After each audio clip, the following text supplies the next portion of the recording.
मदरसा सुबह की शांति में नहाया हुआ है, जो शांत चिंतन और प्राचीन ज्ञान का स्थान है। छात्र व्यवस्थित पंक्तियों में बैठते हैं, उनकी स्लेटें तैयार हैं, चेहरे उत्सुकता से ऊपर की ओर हैं।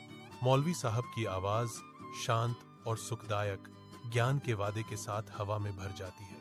आज हम सत्य बोलने के गुणों के बारे में जानेंगे। ध्यान देने वाले चेहरों के बीच शरारत के लिए जाना जाने वाला एक लड़का अहमद नई जिज्ञासा के साथ सुनता है। अहमद के भीतर एक चिंगारी भड़कती है।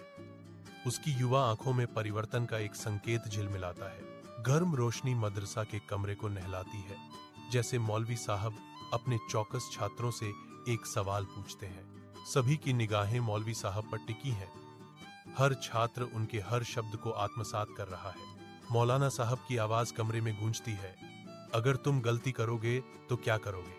युवा अहमद दृढ़ विश्वास के साथ जवाब देते हैं, मैं सच बोलूंगा, भले ही मुझे डांटा जाए।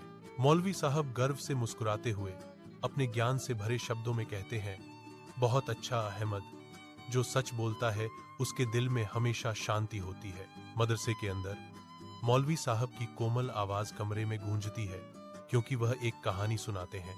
बच्चे मंत्रमुग्ध होकर बैठते हैं, उनकी आंखें कहानी के आश्चर्य को दर्शाती हैं। मौलवी साहब बताते हैं, एक लड़का था जिसकी कुल्हाड़ी नदी में गिर गई। एक फरिश्ता प्रकट हुआ और उसने उसे सोने और चांदी की कुल्हाड़ियां दिखाई, लेकिन लड़के ने ईमानदारी से कहा, मेरी कुल्हाड़ी लोहे की बनी थी। उसकी ईमानदारी के कारण अल्लाह ने उसे तीनों कुल्हाड़ियां दी, सोना, चांदी और लोहा। बच्चे विस्मय से आह भरते हैं, उनके चेहरे प्रशंसा से चमक उठते हैं। अज़ान की गूंज के साथ मौलवी साहब आग्रह करते हैं, आइए ईमानदारी से प्रार्थना करें। सच्चाई हमें अल्लाह के करीब लाती है।